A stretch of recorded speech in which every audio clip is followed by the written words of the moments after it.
Très bien. Apparemment, il nous entend très bien. Merci beaucoup. Je pense donc qu'on peut démarrer. Je m'excuse pour ces quelques minutes de retard. Donc, voilà, je me présente à vous. Je suis le professeur Abdoukhadre Diop. Je suis professeur agrégé en droit public, professeur agrégé des facultés de droit, donc rattaché à l'université numérique Cheikh Hamidou Kane, et titulaire d'un doctorat en droit public à l'université de Bordeaux en France et à l'université Laval au Canada, Québec. Par ailleurs, je suis le président de l'association sénégalaise de droit constitutionnel, qui est une association qui regroupe ceux qui sont intéressés, aussi bien du point de vue académique que de la société civile, des questions constitutionnelles ou de droit constitutionnel de manière générale.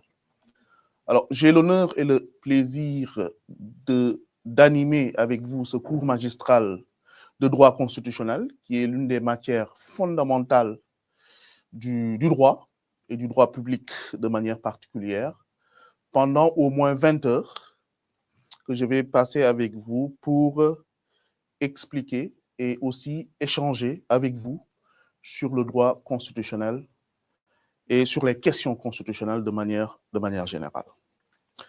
Alors, sans plus tarder, je vais parler un peu des modalités d'enseignement avant de venir peut-être dans le vif du sujet. Donc, l'objectif de cette session, c'est plus une prise de contact et une séance introductive et pouvoir décliner un peu comment va se passer l'enseignement de droit constitutionnel. Alors, comme vous le savez sans doute, lors de l'amphi de rentrée qui a été organisée par la cellule sciences juridiques et politiques pour accueillir les nouveaux étudiants, les étudiants de la promotion 12. Donc, le droit constitutionnel, il y a un cours magistral que j'anime moi-même de 20 heures et je serai assisté par mon collègue Saho, qui parfois peut-être pourra me relayer en cas d'absence. Ensuite, vous avez des travaux dirigés de droit constitutionnel. Donc, la matière droit constitutionnel, vous avez à la fois un cours magistral, comme nous sommes en train de le faire maintenant, mais vous aurez également des séances de travaux dirigés. Voilà, 20 heures par groupe. Il y aura des groupes de 50 personnes répartis dans les différents ENO, par ENO, et vous allez faire des travaux dirigés, c'est-à-dire des exercices pratiques, soit dissertation, soit commentaires de texte, soit commentaires d'articles ou commentaires de décision, que vous allez faire entre vous sous la supervision d'un chargé de TD et qui va noter les exercices que vous allez avoir à faire tout au long de ce semestre. Donc, pour le cours magistral, donc c'est fait par l'enseignant, concepteur du cours, que je suis, et qui vise donc à expliquer les concepts, à expliquer le cours, à donner les grandes orientations et vous permettre par la suite d'aller en salle de travaux dirigés pour faire des exercices pratiques. Alors, pour les travaux dirigés, j'aimerais bien attirer votre attention sur le caractère obligatoire des travaux dirigés. Il y a un nombre d'absences que vous ne pouvez pas avoir, qui pourrait vous être reproché et qui pourrait vous empêcher même de faire l'examen final. Donc, il faut être présent aux séances de TD et exploiter les fiches de TD où il y a de la documentation et les exercices qui doivent être faits. Les autres matières fondamentales à TD, parce qu'on n'en a pas qu'en droit constitutionnel, pour ceux qui sont en droit, l'introduction au droit, que vous faites, et droit des personnes, que vous faites avec le professeur Jean-Louis Correa, pour les étudiants de DIL, pour les étudiants de SP également, il y a des matières fondamentales sur lesquelles vous allez avoir vos travaux dirigés. Bon, je pense que tout ceci vous a été expliqué lors de l'amphi de rentrée. Alors, pour en venir au cours de droit constitutionnel, quels sont les objectifs du cours? Quels sont les objectifs du cours? Alors, le cours de droit constitutionnel, premier objectif, c'est de mesurer l'importance du droit constitutionnel comme matière fondamentale du droit public. Alors, l'importance du droit constitutionnel, quand on en parle, on n'a pas besoin d'épiloguer là-dessus pour comprendre l'importance du droit constitutionnel. Il suffit juste de voir autour de nous. Il suffit juste de voir notre vie institutionnelle. Il suffit juste de regarder un peu notre vie politique, il suffit juste de regarder un peu notre vie citoyenne. Il y a des événements marquants qui interpellent le droit constitutionnel. Il y a des événements marquants qui trouvent explication dans le droit constitutionnel. Il y a des événements marquants pour qui le point de départ ou le socle de ces questions-là, de ces événements, c'est le droit constitutionnel, c'est l'application du droit constitutionnel. Si je dis, touche pas à ma constitution, mouvement du 23 juin, on a tous connu au Sénégal, ne touche pas à ma constitution lors de la présidence du président Abdoulaye Wade, l'ancien président de la République du Sénégal, qui voulait à un moment donné modifier la constitution pour instituer le poste de vice-présidence. Et là, on a vu une mobilisation citoyenne, touche pas à ma constitution, qui nous a conduit au mouvement du 23, l'événement précurseur avec l'alternance de 2012 que nous avons connu, arrivé au pouvoir du président Macky Sall. Donc, touche pas à ma constitution, on est dans des questions constitutionnelles. C'est pour dire que les questions constitutionnelles sont des questions qui touchent notre vie politique, mais également notre vie citoyenne, parce que là, ce sont les citoyens qui se sont levés et qui ont cherché à défendre la Constitution.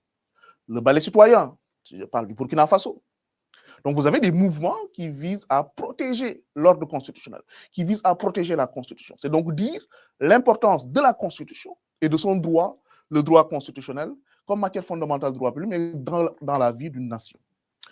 Élection présidentielle, report des élections présidentielles en février 2024, lorsque le président Macky Sall a pris la décision de reporter les élections présidentielles qui devaient se tenir initialement en février 2024, les reporter à décembre 2024. On a vu tout ce qui a suivi comme étant mouvement populaire pour défendre la Constitution, comme étant intervention juridictionnelle avec le Conseil constitutionnel qui est intervenu pour pouvoir se prononcer sur la constitutionnalité de cette décision de reporter les élections présidentielles. Donc là, on est au cœur des questions constitutionnelles. Donc quand on parle de droit constitutionnel, ce sont des questions que nous vivons tous les jours. Voilà, le report des élections présidentielles, l'organisation d'une élection présidentielle, le serment du président de la République devant le Conseil constitutionnel, comme vous avez pu le suivre à la télévision le 2 avril 2024. Donc toutes ces questions-là, ce sont des questions qui relèvent du droit constitutionnel, qui relèvent de notre matière, qui relèvent de notre discipline. Donc c'est important, je pense, de comprendre et de connaître le droit constitutionnel, d'en connaître les concepts, d'en connaître les ressorts, les dynamiques, c'est quoi une constitution, etc. Et c'est un peu l'un des objectifs de ce cours. Deuxième objectif, connaître la constitution et les institutions politiques. Donc, lorsqu'on parle de droit constitutionnel, c'est un droit qui est centré sur un texte. On appelle la Constitution, mais pas que la Constitution. On le verra plus tard. Mais c'est un droit qui est centré sur un texte qu'on appelle la Constitution. La Constitution, que les Allemands appellent la charte fondamentale, c'est un peu le texte fondateur et le texte fondamental qui régit un État, qui régit une république. Donc, connaître la Constitution, c'est un des objectifs aussi de cet enseignement, ainsi que les institutions politiques. Les institutions politiques, l'exécutif, le législatif, qui sont les institutions politiques par excellence, leurs interactions, comment ces institutions interagissent entre elles, comment ces institutions fonctionnent, voilà, quelles sont les règles qui gouvernent l'organisation et le fonctionnement de ces institutions. Ce sont des questions de droit constitutionnel et le cours cherche un peu à comprendre ces textes, comprendre les institutions qui sont créées par la Constitution.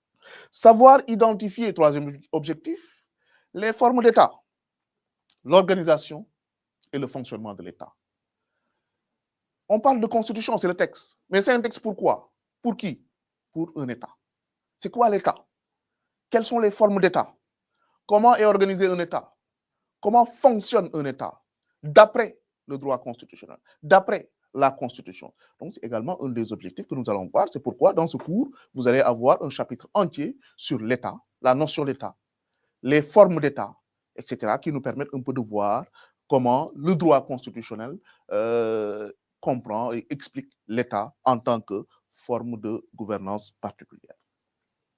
Alors, le plan du cours, ce sera divisé en séquences. Donc aujourd'hui, nous allons faire une introduction générale pour camper le décor. Donc c'est la première séquence du cours. Ensuite, vous avez une deuxième séquence sur la Constitution. Voilà, la Constitution. La Constitution en tant que texte fondamental. La Constitution en tant que notion. Qu'est-ce que la Constitution? Comment peut-elle être définie? Quelles sont les différentes définitions de la notion de Constitution? Voilà. L'élaboration de la Constitution. Comment la Constitution est élaborée? Comment elle est créée? Comment elle est mise en œuvre? Comment elle peut être abrogée ou supprimée ou remplacée par une autre Constitution? Donc, nous allons parler dans cette séquence-là de la notion de Constitution. Comment la Constitution peut être protégée? Par qui doit-elle être protégée? Quel est le rôle du Conseil constitutionnel dans la protection de la suprématie de la Constitution? Voilà, qui est la norme fondamentale, qui est la norme fondatrice de l'ordre juridique, pour parler comme Hans Kelsen. Une autre séquence, séquence 3, sur l'État. Voilà, l'État, qu'est-ce que l'État? Quels sont les éléments constitutifs de l'État? Quelles sont les formes d'État? Comment un État fonctionne au regard du droit constitutionnel? Donc, nous allons également voir un peu en séquence 3 la notion d'État. Donc, vous avez pour le premier semestre, donc vous savez, le cours de droit constitutionnel, on a le droit constitutionnel 1 au premier semestre, droit constitutionnel 2 au second semestre. Donc, pour le premier semestre, ce sera 3 séquences, on aura 3 séquences. L'introduction générale que nous allons entamer aujourd'hui, la Constitution et puis l'État, comme les 2 autres séquences sur lesquelles nous allons discuter pendant ces 20 heures et sur lesquelles également, ces notions, vous allez faire des séances de travaux dirigés durant ce premier semestre. Quelques orientations bibliographiques, peut-être avant d'entrer dans le vif du sujet. Vous avez des ouvrages de droit constitutionnel que je vous conseille à aller voir. Il ne faut pas se limiter seulement aux cours et au TD. Il faut avoir cette curiosité du juriste à aller voir des ouvrages, voilà, à aller lire des articles. Aujourd'hui, peut-être vous avez la chance, avec l'université numérique Cheikh Hamidou Kane, d'avoir accès à une bibliothèque numérique qui vous permettra de consulter un certain nombre d'ouvrages qui se rapportent à vos disciplines. Donc, il ne faut pas hésiter à consulter la bibliothèque numérique. Et là, vous pourrez avoir un certain nombre d'ouvrages qui pourront vous aider dans vos études en droit. J'en ai ciblé quelques ici, mais la liste n'est pas exhaustive. L'ouvrage de Michel Verpeau, droit constitutionnel, méthodologie et sujets corrigés, ça peut vous aider pour faire vos travaux dirigés, comment faire des exercices en droit constitutionnel, la dissertation, le commentaire, etc. Ferdinand Mélin de Soukramagna, professeur de Bordeaux, qui a aussi écrit un ouvrage intéressant avec Pierre Pactet sur le droit constitutionnel. Hein, donc, vous avez les différentes éditions qui aussi, vous pouvez les retrouver sur notre bibliothèque numérique. Louis Favoreux, droit constitutionnel, chez Dalloz, que vous pouvez retrouver également dans notre bibliothèque numérique.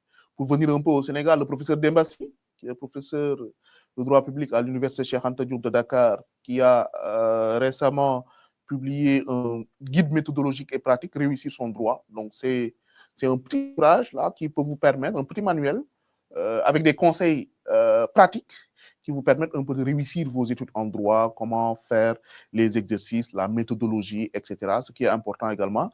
N'hésitez pas à aller le consulter. Par contre, pour l'ouvrage de Dembassi, on ne l'a pas dans notre bibliothèque numérique, mais vous le retrouvez chez l'Harmattan. Voilà, l'Harmattan qui commercialise cet ouvrage-là. Plus particulièrement au Sénégal, des collègues ont publié des ouvrages qui se rapportent au droit constitutionnel. J'en ai ici 2 qui pourront vous servir, par exemple, les textes fondamentaux de la République du Sénégal, hein, sous la direction du professeur Abdou Aziz Dabakebe, du professeur Sidi Alpha Ndiaye et du professeur Boubarba, qui sont des collègues qui sont à l'université Cheikh Anta Diop de Dakar, qui ont recensé toutes les constitutions dans l'histoire du Sénégal. Toutes les constitutions dans l'histoire du Sénégal, depuis la Fédération du Mali. Donc, lorsqu'il y a eu la Fédération du Mali, la constitution de la Fédération du Mali, la première constitution du Sénégal, etc., après les indépendances, jusqu'à maintenant. Donc là, ça vous permet d'avoir un peu l'historique des différents textes constitutionnels que nous avons eus au Sénégal depuis les indépendances. L'ouvrage également du professeur Meissa Diakhaté, La Constitution du Sénégal, la lettre, le politique et le juge, donc, qui a été publié récemment, qui aussi me paraît intéressant, que vous allez retrouver chez l'Harmattan, qui pourrait aussi vous aider si vous voulez aller plus loin sur la compréhension du droit constitutionnel sénégalais, particulièrement, et sur la maîtrise d'un certain nombre de concepts. Donc, n'hésitez pas à aller consulter ces références bibliographiques-là qui pourront vous aider à approfondir vos questions. Alors, ce que vous devez avoir avec vous également pour bien réussir votre droit constitutionnel, quelques conseils de texte à avoir, c'est fondamental d'avoir la Constitution du Sénégal.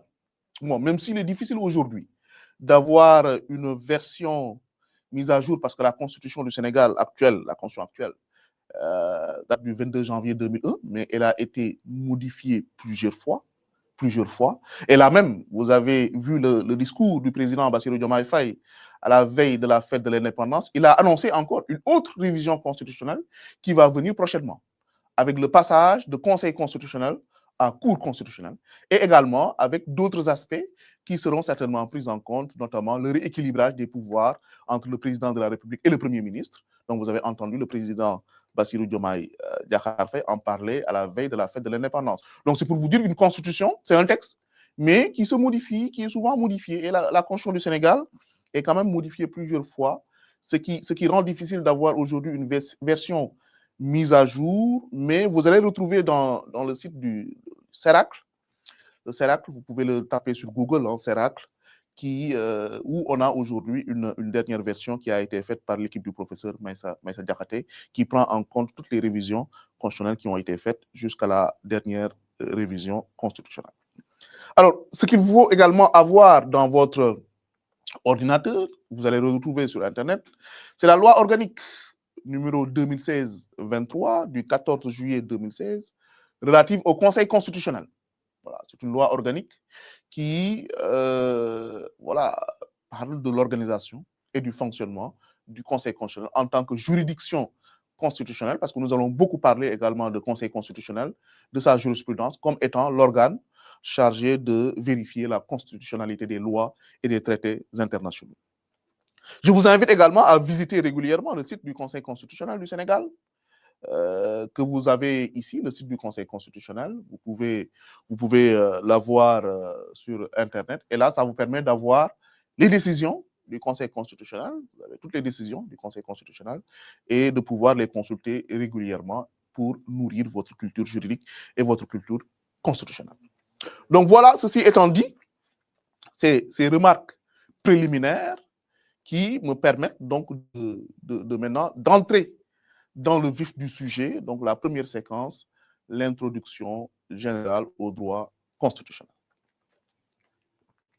Alors, introduction générale au droit constitutionnel. Bon, ici, la question qu'on cherche à analyser, d'abord, c'est quoi le droit constitutionnel? De quoi parle-t-on?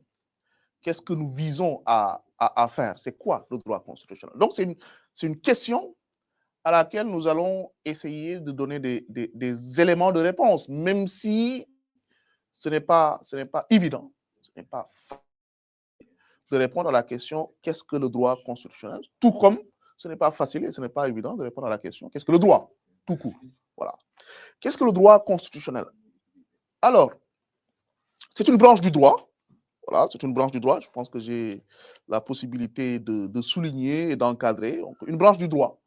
Voilà, une branche du droit et un ensemble de règles. Alors, qu'est-ce qu'on entend par branche du droit? Vous savez, vous avez ce qu'on appelle la summa divisio. Droit public et droit privé. Voilà, cette summa divisio-là qu'on retrouve, et je pense que vous avez pu voir en cours d'introduction à l'étude du droit, que vous avez deux branches du droit.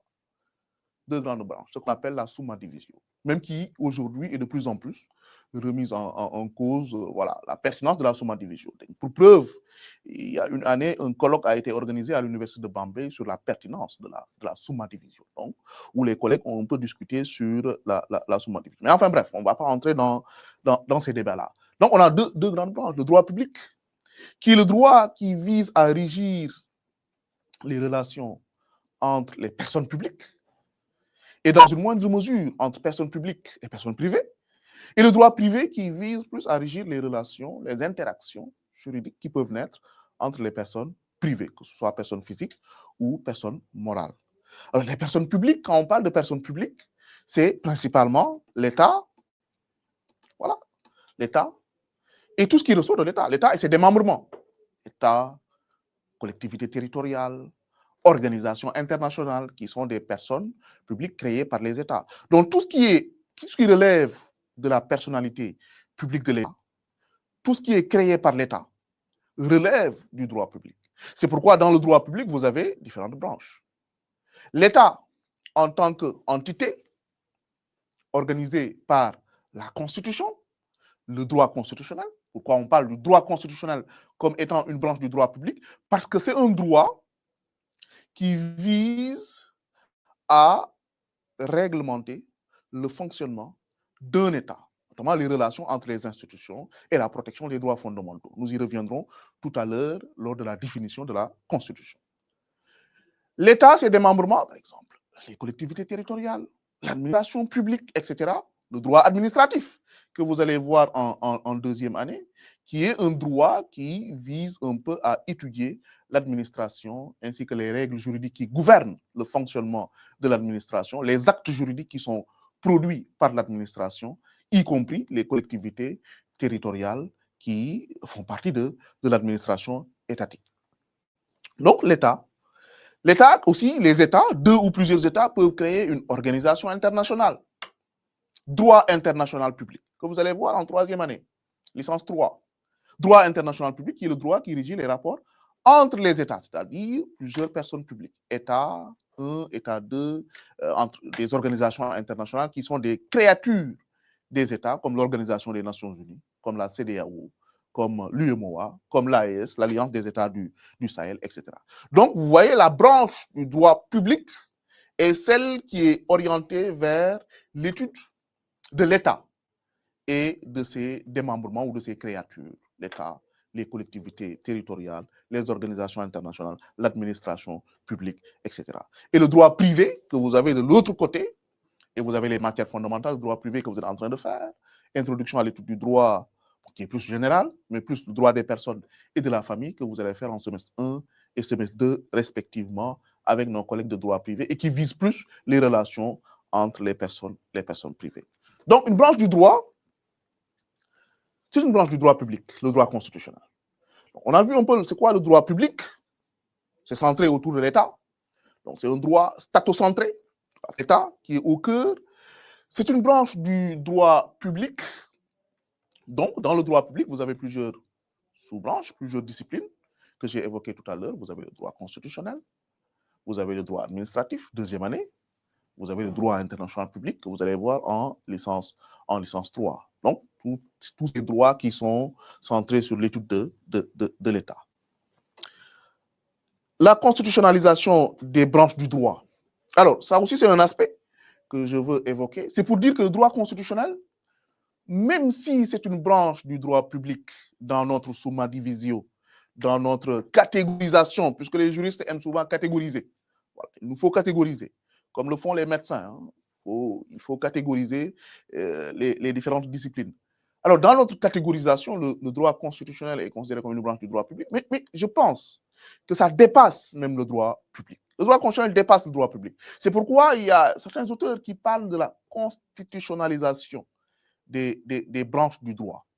Alors, c'est dire, cette idée de constitutionnalisation des branches du droit, c'est dire qu'en fait, en réalité, le droit constitutionnel surplombe l'ordre juridique et toutes les branches du droit trouvent leurs racines en réalité dans la Constitution, trouvent leurs racines en réalité dans ce droit constitutionnel. Donc, constitutionnalisation des branches du droit. Toutes les branches du droit que vous prenez, en réalité, trouvent leur fondement dans la Constitution, dans ce droit constitutionnel. Et j'en veux pour preuve, peut-être je vais y venir, aller directement à ça. J'en veux pour preuve ici, Hans Kelsen, la théorie de la pyramide des normes. Lorsqu'on parle de la pyramide des normes, vous avez une pyramide que vous connaissez déjà, la pyramide de Kelsen, et on dit que le sommet, c'est la Constitution. ou le bloc de constitutionnalité. Bon, je reviendrai après sur ces notions-là. Constitution et bloc de constitutionnalité, qui est au sommet de la hiérarchie des normes. Ce qui veut dire que toutes les autres normes, toutes les autres règles, tous les autres ordres juridiques sont en dessous de la Constitution et trouvent leur fondement dans la Constitution. Vous prenez droit des personnes. Droit des personnes. Vous allez dans la Constitution, vous avez des articles qui protègent l'individu, la personne, à travers un certain nombre de droits, ce qu'on appelle les droits fondamentaux. Les droits fondamentaux, le droit à la vie privée, les droits fondamentaux qui appartiennent aux individus, et ces droits fondamentaux sont protégés dans la Constitution. Et le droit des personnes qui prend appui sur cette constitutionnalisation-là pour développer un certain nombre de règles à travers la loi pour protéger l'individu, etc. Vous prenez d'autres, la famille. Vous avez la protection de la famille dans la Constitution. Dans la Constitution, et vous avez une branche du droit qui vise à développer cette protection à travers la loi. Vous prenez l'administration, qui trouve sa racine, ses fondements dans la Constitution, à travers l'organisation et le fonctionnement de l'État, et d'où se développe un droit administratif qui vient pour régir le fonctionnement de l'administration, les actes juridiques pris par l'administration, le respect du principe de légalité, etc. Donc, la Constitution et son droit, le droit constitutionnel, je pense, dépasse même cette catégorisation droit public, droit privé, dans la mesure où la Constitution est le texte fondateur. Les Allemands l'appellent la charte fondamentale. Donc, c'est la charte fondamentale, c'est en réalité le contrat social qui lie les citoyens à leur gouvernement. Donc, c'est le texte fondateur, le texte fondamental qui se situe au sommet de la hiérarchie des normes, et toutes les autres règles, savoir la loi, qu'elle soit organique ou ordinaire, ou qu'elle soit une loi d'interprétation, comme on l'a vu récemment avec la loi d'interprétation qui a été votée à l'Assemblée nationale, doivent trouver leur fondement, doivent être conformes à la Constitution. Voilà, c'est d'ailleurs la raison pour laquelle un nombre déterminé de députés de l'opposition a attaqué la loi d'interprétation, qui n'est rien d'autre qu'une loi, devant le Conseil constitutionnel pour dire que cette loi n'est pas conforme à la Constitution, parce que la Constitution étant considérée comme la norme suprême, comme étant le texte qui est au sommet de la hiérarchie des normes. Donc, cette pyramide de Hans Kelsen nous renseigne en réalité que toutes les autres branches du droit qui trouvent un appui sur la loi, code de la famille, etc., trouvent un appui sur la loi, en réalité trouvent leur fondement dans la Constitution, dans ce droit constitutionnel. C'est pourquoi je dis, je le soutiens, il y a cette constitutionnalisation des branches du droit. La Constitution, en réalité, il n'y a aucune discipline juridique aujourd'hui qui peut ignorer la Constitution, qui peut ignorer le droit constitutionnel. C'est la raison pour laquelle vous avez le cours de droit constitutionnel dès la première année, parce que la Constitution étant le texte fondamental, le texte fondateur sur lequel reposent un peu toutes les autres lois et tous les autres textes qui sont pris au niveau interne. Alors, le droit constitutionnel et les sciences politiques, le droit constitutionnel aussi, ça intéresse beaucoup plus les étudiants de sciences politiques. Voilà, qu'il y a un certain rapprochement, même historiquement, dans la doctrine, dans le droit constitutionnel et la science politique. Les ouvrages de droit constitutionnel, il fut un moment où les ouvrages de droit constitutionnel, c'était des ouvrages de droit constitutionnel et sciences politiques. Voilà. Bien droit constitutionnel et institutions politiques. Donc, il y avait toujours cet acronyme politique qui venait s'ajouter à l'enseignement du droit constitutionnel. Donc, c'est pour dire également qu'il peut y avoir des relations évidentes entre l'étude du phénomène politique, la science politique et le droit constitutionnel aussi, qui régit les institutions politiques. Et on pourra développer plus cet aspect, notamment avec les étudiants de sciences politiques au fur et à mesure de ce cours et de leurs exercices de travaux dirigés. Alors donc, c'est une branche du droit, on l'a dit. C'est également un ensemble de règles. Alors, le droit constitutionnel, c'est un ensemble de règles. D'ailleurs, tout droit ici, c'est un ensemble de règles. Vous vous rappelez un peu de la définition de droit, un ensemble de règles à caractère général, impersonnel, applicable à tous, et contraignant, régit la vie des hommes en société. Le droit constitutionnel ici, c'est un ensemble de règles. Un ensemble de règles. Et étudié en tant qu'ensemble de règles, on regarde un peu l'objectif de ces règles ou l'orientation de ces règles. On a des règles qui visent à régir les relations entre les institutions, d'où on parle de droit constitutionnel institutionnel. On a des règles qui régissent les relations entre les normes, d'où l'idée de droit constitutionnel normatif, parce que je l'ai dit tout à l'heure, la Constitution étant la charte fondamentale, étant le texte fondamental, étant le texte fondateur, régit les relations entre les normes. Voilà, la conformité de telles normes inférieures à la Constitution, etc. Le droit constitutionnel également, c'est un ensemble de règles qui visent à protéger les droits fondamentaux des citoyens, d'où l'idée de droit constitutionnel des libertés. Donc, vous avez les trois aspects pour caractériser les règles du droit constitutionnel. Institutionnel, relation entre les institutions, l'exécutif, le législatif, le judiciaire, on a différentes institutions. Comment le droit constitutionnel gouverne les relations entre ces institutions. Droit constitutionnel normatif, comment le droit constitutionnel gouverne les relations entre les normes qui sont produites dans l'ordonnancement juridique. Droit constitutionnel des libertés, comment le droit constitutionnel contribue ou participe à la protection des droits fondamentaux qui sont des droits qu'on retrouve dans la Constitution et dans la Constitution du Sénégal du 22 janvier 2001.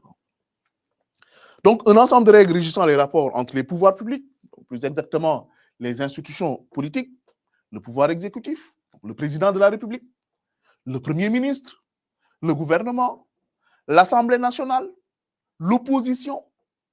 Ces rapports, comment l'opposition est protégée? Quels sont les droits de l'opposition? J'ai donné tout à l'heure un exemple en disant que lorsque la loi d'interprétation a été votée récemment, qu'on appelle la loi Amadouba, les députés de l'opposition ont saisi le Conseil constitutionnel. Qu'est-ce qui permet cela? La Constitution. La Constitution permet à 1/10 des députés de saisir le Conseil constitutionnel pour contester la conformité d'une loi à la Constitution. Donc, ce qui a été fait, c'est une possibilité que donne la Constitution à l'opposition pour pouvoir contester une loi s'ils ne sont pas d'accord avec la loi qui a été votée par la majorité, qui est la majorité de PASTEF. Donc, les députés de l'opposition se sont fondés sur la Constitution, texte fondateur, pour pouvoir attaquer cette loi devant le Conseil constitutionnel. Et nous attendons un peu ce que le Conseil constitutionnel pourra en dire dans les prochains jours. Aujourd'hui, le droit constitutionnel déborde le spectre des institutions politiques. Ça aussi, c'est important à noter. Parce que le droit constitutionnel aujourd'hui ne se limite pas seulement aux relations entre les institutions politiques. Je dis les institutions politiques, c'est le pouvoir exécutif, le président de la République, c'est le pouvoir législatif, donc qui arrive par le biais des élections.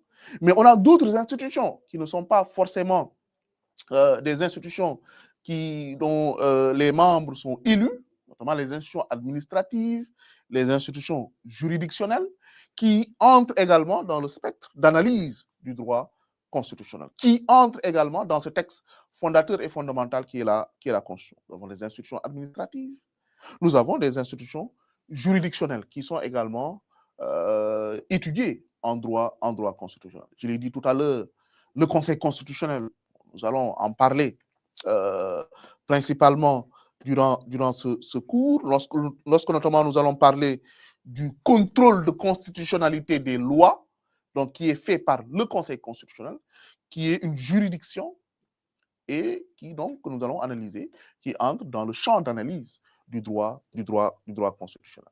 Tout comme les autres institutions judiciaires, la Cour suprême, qui peut intervenir en matière constitutionnelle, et dont l'indépendance des juridictions garantie par la Constitution. Donc, quand on parle de droit constitutionnel, on parle également du pouvoir judiciaire de manière générale. Notamment, lorsque nous allons parler au second semestre du principe de la séparation des pouvoirs, ça nous permettra de revenir sur l'indépendance de la justice.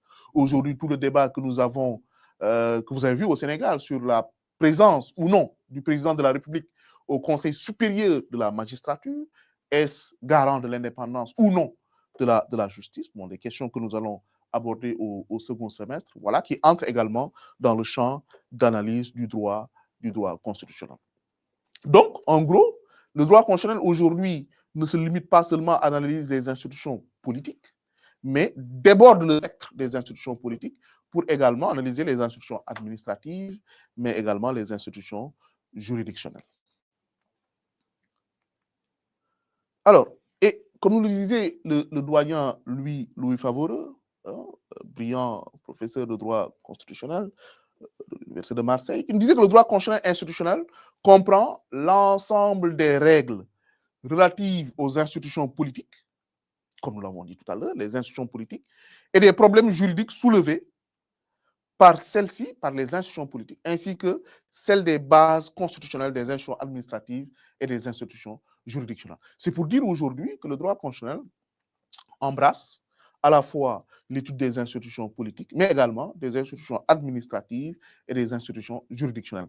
Comme je le disais tantôt, quand je parlais de la constitutionnalisation des branches du droit, je disais que le droit administratif trouve ses racines dans la Constitution. Les institutions administratives également trouvent leurs racines dans la Constitution, trouvent leur fondement dans la Constitution, ainsi que toutes les institutions juridictionnelles, parce que c'est la Constitution elle-même qui consacre le pouvoir juridictionnel en tant que pouvoir à part entière. Le droit constitutionnel comporte l'ensemble des normes servant de source aux autres normes de l'ordonnancement juridique. Donc, Del Vecchio nous disait que si le droit est la colonne vertébrale du corps social, le droit constitutionnel constitue la moelle épinière de ce droit. Donc, c'est comme je le disais tout à l'heure, en fait, toutes les branches du droit trouvent leur source dans ce droit constitutionnel, en référence à la pyramide de Kelsen que j'ai présentée tout à l'heure, où on voit la Constitution et le droit constitutionnel, le bloc de constitutionnalité qui se trouve au sommet de la hiérarchie des normes. Donc, Kelsen, les normes constitutionnelles étant au sommet et servent de validité aux autres normes de l'ordonnancement juridique. Autrement dit, s'il y a d'autres normes qui entrent dans l'ordonnancement juridique et qui seraient contraires à la Constitution, qui ne seraient pas conformes à la Constitution, ces normes-là doivent être supprimées de l'ordonnancement juridique parce qu'elles sont déclarées non conformes à la Constitution. Et c'est le travail que fait le Conseil constitutionnel. Le droit constitutionnel également, c'est un ensemble de règles relatives à la protection des libertés, et on parle ici des libertés individuelles et des libertés collectives. Vous allez trouver dans toutes les constitutions au monde un ensemble de droits et libertés qui sont protégés et qui appartiennent aux citoyens. C'est pour dire que le droit constitutionnel n'est pas seulement un droit des institutions, ce n'est pas seulement un droit qui vise à régler les relations entre les institutions, l'exécutif, le législatif, les institutions juridictionnelles, mais c'est un droit également qui vise à protéger le citoyen, vous et moi, à travers un certain nombre de droits que nous avons et qui sont inscrits dans notre Constitution. Le droit à un environnement sain, la liberté de réunion, la liberté de religion, la liberté de pensée, la liberté d'opinion, le droit à la vie privée, etc. Donc, vous avez un certain nombre de droits, la liberté syndicale, le droit de grève, un certain nombre de droits qui sont protégés dans notre ordonnancement constitutionnel. Vous voyez un peu dans toutes les constitutions du monde, il y a ce qu'on appelle la charte des droits ou ce que les anglophones appellent the Bill of Rights, qu'on retrouve dans les constitutions, qui visent un certain nombre de droits qui appartiennent aux citoyens et au peuple, hein, de manière individuelle et de manière collective.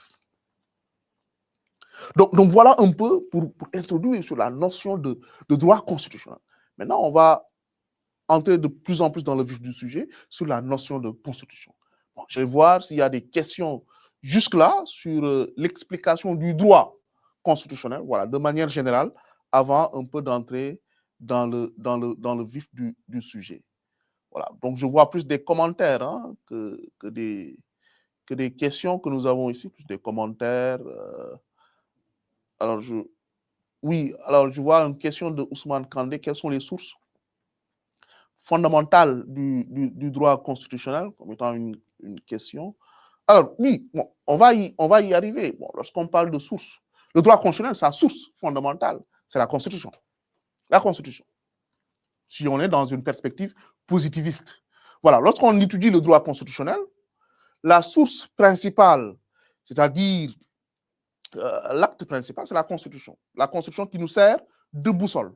La Constitution qui nous sert de repère. C'est pourquoi je le disais dans mes propos introductifs, il vous faut tous avoir la Constitution avec vous.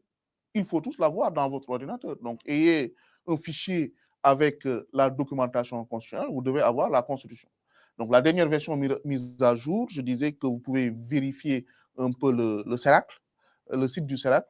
Le professeur Maïssa Diakhaté avait proposé une dernière version mise à jour avec la dernière révision de la Constitution. Donc, la Constitution. Mais c'est également la jurisprudence constitutionnelle, site du Conseil constitutionnel.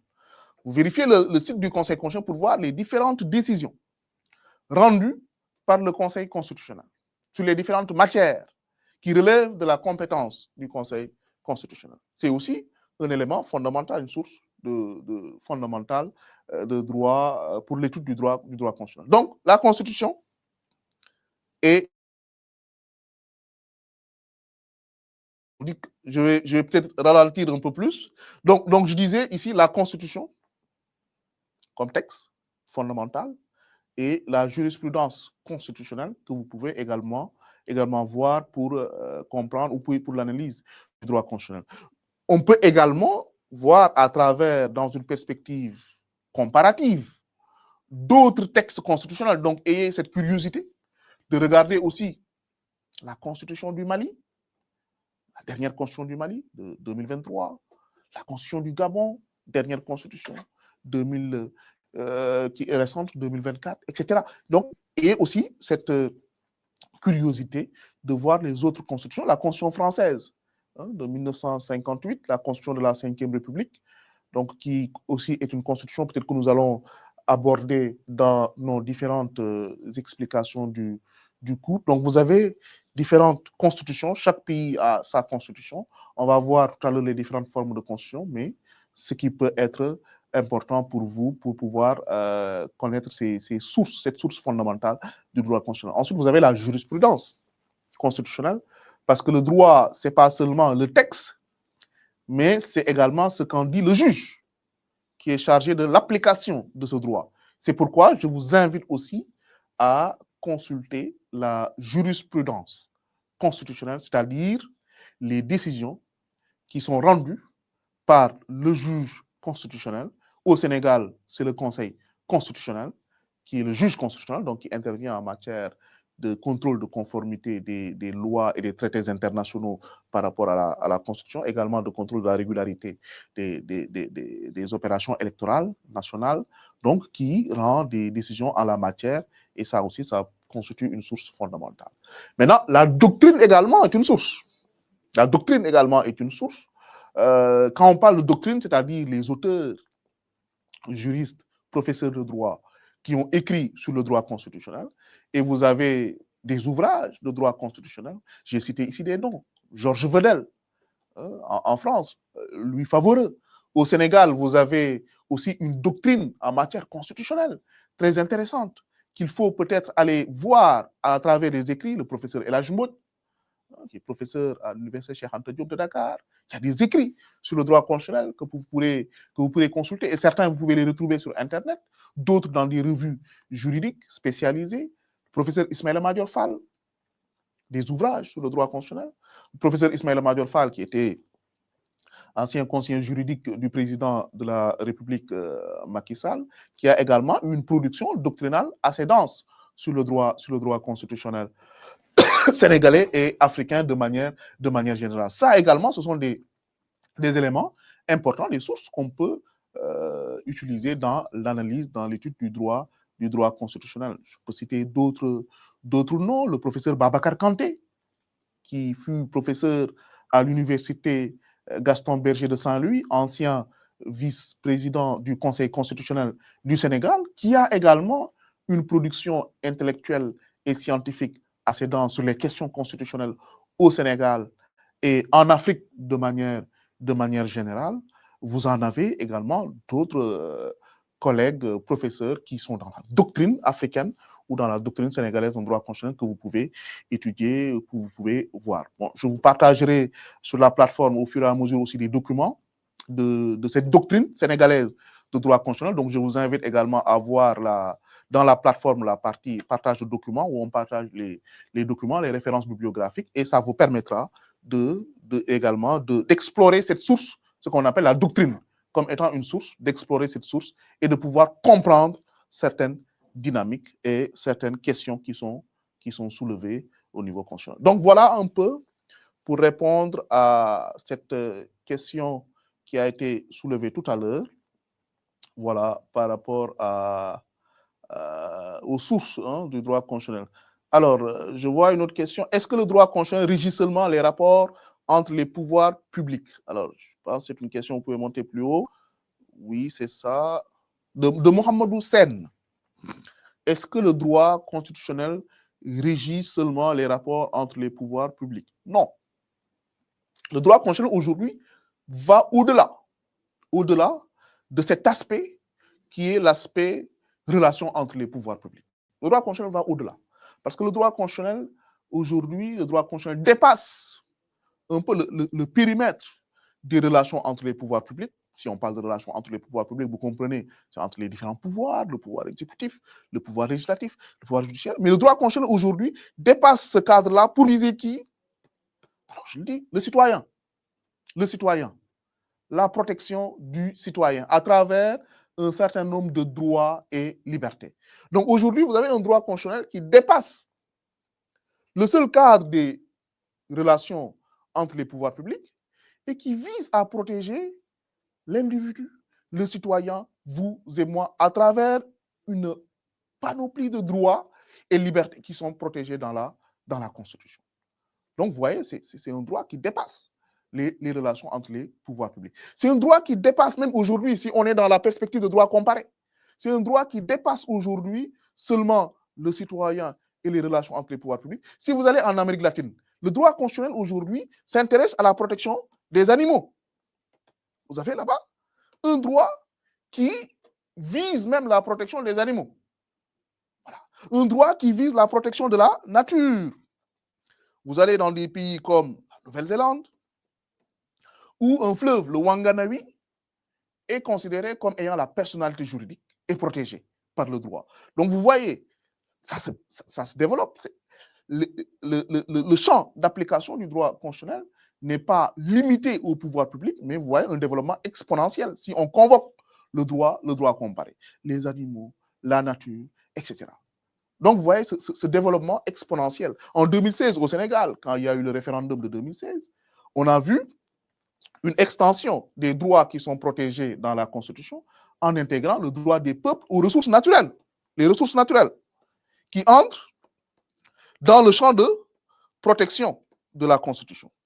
Le droit des peuples aux ressources naturelles, avec la découverte de gaz et de pétrole au Sénégal. Donc, toutes ces questions intègrent aujourd'hui la Constitution ou le domaine constitutionnel. Donc, ça ne se limite pas seulement au rapport entre les pouvoirs publics. De l'autre côté aussi, on l'a vu développé dans la doctrine, qui nous dit que le droit constitutionnel aujourd'hui, ce n'est pas seulement un droit régissant les rapports entre les institutions politiques, régissant les rapports entre les pouvoirs publics, mais c'est un droit aussi qui est de plus en plus jurisprudentiel.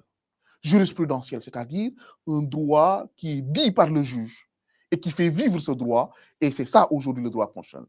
J'en fais pour preuve Louis Favoreux, qui défend un peu cette thèse-là de dépassement d'un droit constitutionnel qui est centré vers l'activité politique, mais c'est un droit aujourd'hui qui dépasse cette activité politique et qui intègre la juridictionnalisation de ce droit, qui intègre la jurisprudence, le droit qui vit au jour le jour, qui est appliqué par le juge. Il dit que c'est ça aujourd'hui le droit constitutionnel. Donc vous voyez, il y a cette dynamique-là d'extension, ce qui fait que le droit constitutionnel ne se limite pas seulement aux rapports ou aux relations entre les pouvoirs publics, même si ça occupe une place importante dans l'explication de ce droit. Voilà. Donc, voilà pour répondre un peu à la question. Et la question de Fatoussi, je vais finir avec ça avant de continuer sur la notion de constitution. Quel est le but du droit constitutionnel ou quel est l'objectif du droit constitutionnel? Le droit constitutionnel en tant que discipline juridique, c'est une discipline, ça vise à enseigner la Constitution, les notions tournent autour de ce spectre constitutionnel-là, de comprendre la dynamique de l'ordre juridique constitutionnel, de comprendre les interactions normatives dans un État, voilà, de comprendre un peu comment fonctionne un État. Parce que la Constitution, ce n'est rien d'autre que le texte qui organise l'État, que le texte qui définit l'État, que le texte qui organise les relations entre les pouvoirs qui se trouvent dans un État, que le texte qui organise les relations entre l'État et ses citoyens. Donc vous avez deux dimensions, une dimension horizontale, les différents pouvoirs qui sont dans l'État, comment ces pouvoirs sont organisés, le pouvoir exécutif, le pouvoir législatif, le pouvoir judiciaire, comment ces pouvoirs interagissent, comment ces pouvoirs sont organisés, comment faire pour que le pouvoir puisse arrêter le pouvoir, pour parler comme Montesquieu, ce qu'on verra peut-être un peu plus en détail au second semestre lorsque nous allons parler du principe de la séparation des pouvoirs. Donc vous avez cette dimension pouvoir, comment le pouvoir est exercé, qui peut devenir président de la République, selon quel temps, selon quelle temporalité, le mandat du président de la République. Quand s'arrête-t-il ce mandat du président de la République? On a vu tout le débat en 2024 avec la date du 2 avril comme étant l'horizon indépassable. Ça, c'est le droit constitutionnel. Ça, c'est le droit constitutionnel, c'est le but de la Constitution pour organiser un peu l'exercice du pouvoir. Pour organiser l'exercice du pouvoir. Mais c'est également un droit qui a une autre fonction, au-delà de l'exercice du pouvoir, qui a une fonction sociale. La fonction sociale, c'est quoi? La protection des individus, la protection des droits, la protection des libertés. Permettre à ce que celui qui veut exercer son droit de grève puisse l'exercer. Permettre à celui qui veut exercer sa liberté syndicale puisse l'exercer. Permettre à celui qui veut exercer sa liberté d'opinion, sa liberté de religion, puisse l'exercer. Sa liberté de manifestation, liberté d'association, puisse protéger sa famille, sa vie privée, etc.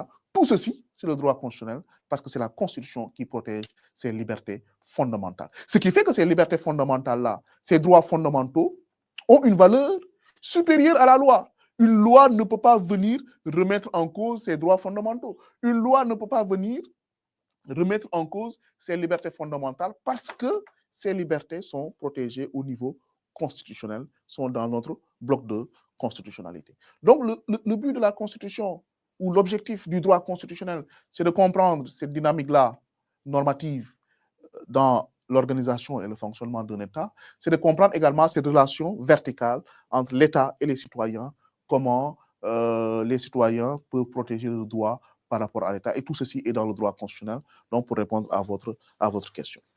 Très bien. Alors, ayant répondu un peu à ces trois interrogations qui me paraissent intéressantes sur le droit constitutionnel, maintenant, nous allons un peu avancer sur la notion de constitution. Maintenant, nous allons entrer un peu dans le vif du sujet en sortant un peu de ces remarques introductives générales, entrer dans le vif du sujet pour parler un peu de la notion de constitution. Donc, comprendre le droit constitutionnel, cela nécessite au préalable de savoir c'est quoi la constitution. Parce que je le disais sur la question des sources, l'une des premières sources que nous avons quand on étudie le droit constitutionnel, c'est la Constitution. Voilà, c'est la Constitution qui est le texte fondamental que nous allons voir. Alors, la notion de constitution. Donc, pour cette séquence, qui sera subdivisée en 4 points, donc nous allons aborder tout d'abord la notion de constitution, pour définir c'est quoi la constitution. Je pense qu'il faut définir la chose. Comme en droit, on aime définir. Même dans vos exercices de dissertation, vous avez, dès l'introduction, une partie définition des termes du sujet. Donc, il faut définir notre objet d'étude. Il faut définir notre objet d'étude. Donc, définition, la notion de constitution. Ensuite, l'élaboration de la constitution. Comment une constitution est créée? Donc, la constitution, elle naît. Comment est-elle née? Comment faire naître la constitution? Comment une constitution a été créée? La révision de la constitution, troisième point. Comment une constitution peut évoluer? Vous savez, une constitution, c'est un texte fait par des hommes, avec leurs faiblesses, avec leurs insuffisances, etc. C'est fait par des hommes, comme tout texte de droit. Et ces textes-là peuvent évoluer dans le temps. Et cette évolution, c'est ce qui fait appel à la notion de révision de la Constitution. Toutes les constitutions au monde prévoient des modalités qui permettent de les réviser. Donc, nous allons également aborder ces aspects-là, comment une constitution peut évoluer dans le temps. Voilà, la révision de la constitution. Quatrième point, le contrôle du respect de la constitution. On l'a dit tout à l'heure en évoquant la pyramide de Kelsen, la constitution étant au sommet de la hiérarchie des normes. Donc, cela n'a de sens que si et seulement si les normes inférieures, notamment la loi, sont conformes à la Constitution. Maintenant, comment ce contrôle de la suprématie de la Constitution est garanti dans notre ordre juridique interne, également sur une question qui va nous mobiliser durant l'analyse ou l'étude de cette deuxième séquence. Alors, la notion de Constitution. Et ça permettra un peu de revenir sur une question que j'ai vue tout à l'heure sur le chat, sur la différence entre la Constitution et la loi. Bon, pour comprendre cela, on vient à la notion de Constitution. Qu'est-ce qu'une Constitution? À quoi sert une Constitution? Quelles sont les différentes formes de Constitution? Donc ici, on est vraiment sur l'analyse de la notion. De quoi parle-t-on quand on parle de Constitution? De quoi parle-t-on? Alors, qu'est-ce qu'une Constitution? Vous savez, une Constitution peut être définie de plusieurs manières. Il y a ce qu'on appelle la définition matérielle, la définition formelle, on peut même avoir une définition fonctionnelle. On peut également avoir une définition normativiste de la Constitution. Donc la Constitution est une notion qui peut être définie de plusieurs façons. Définition matérielle. Alors, c'est quoi une définition matérielle? Vous savez, il y a en droit des techniques définitionnelles, c'est-à-dire définir à partir d'un critère. Alors, la définition matérielle est celle qui se fonde sur le contenu, qui ne s'occupe pas du contenant, de la forme, qui ne s'occupe pas de l'objectif. Voilà, mais qui s'intéresse particulièrement au contenu, le contenu. Le contenu, c'est-à-dire quel est l'objet de la Constitution.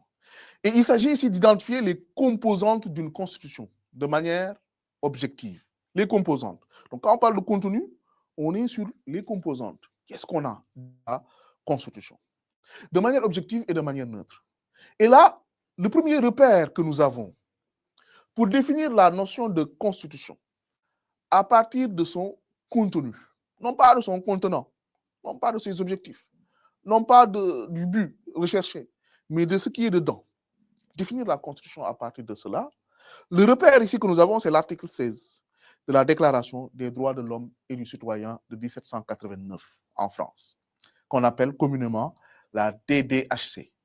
Et qu'on retrouve, c'est un texte qu'on retrouve dans le préambule de la Constitution du Sénégal. Voilà, donc qui fait partie de notre bloc de constitutionnalité. L'article 16 de la Déclaration des droits de l'homme et du citoyen de 1789 nous dit ceci. Toute société dans laquelle la garantie des droits n'est pas assurée, ni la séparation des pouvoirs déterminée, n'a point de constitution. Je répète, toute société dans laquelle la garantie des droits n'est pas assurée, ni la séparation des pouvoirs déterminée, n'a point de constitution. Autrement dit, là on commence par la fin. Pour qu'il y ait une constitution, dans une société, il faut que celle-ci garantisse les droits. Il faut que ce texte assure la garantie des droits. Pour qu'il y ait une constitution, il faut qu'il y ait une séparation des pouvoirs déterminée. Donc, constitution égale droit plus séparation des pouvoirs. Donc, dans toute constitution, le contenu, ça doit être composé de deux choses. Des droits qui sont garantis et une séparation des pouvoirs qui est assurée. Tout texte qu'on a qui garantit des droits, où on va voir le citoyen a droit de vote, où on va voir droit à la vie privée, où on va voir liberté syndicale, où on va voir droit de grève, où on va voir droit à un environnement sain, où on va voir droit à des ressources naturelles, le pétrole, le gaz, etc. Donc des droits fondamentaux qui appartiennent à l'individu, qui appartiennent au peuple de manière collective, comme on l'a un peu dans la philosophie africaine. Donc si on voit un texte qui garantit ces droits-là, qui ajoute séparation des pouvoirs, le pouvoir exécutif, le pouvoir législatif, le pouvoir judiciaire. Voilà ce que peut faire le président de la République. Voilà ce qu'il ne peut pas faire. Voilà ce que peut faire l'Assemblée nationale. Voilà ce que l'Assemblée nationale ne peut pas faire. Voilà ce que peut faire le juge. Voilà ce que le juge constitutionnel ne peut pas faire. Si on a un texte qui garantit cela, qui parle de ça, séparation des pouvoirs et droits, c'est une constitution. Donc voilà un peu la définition matérielle.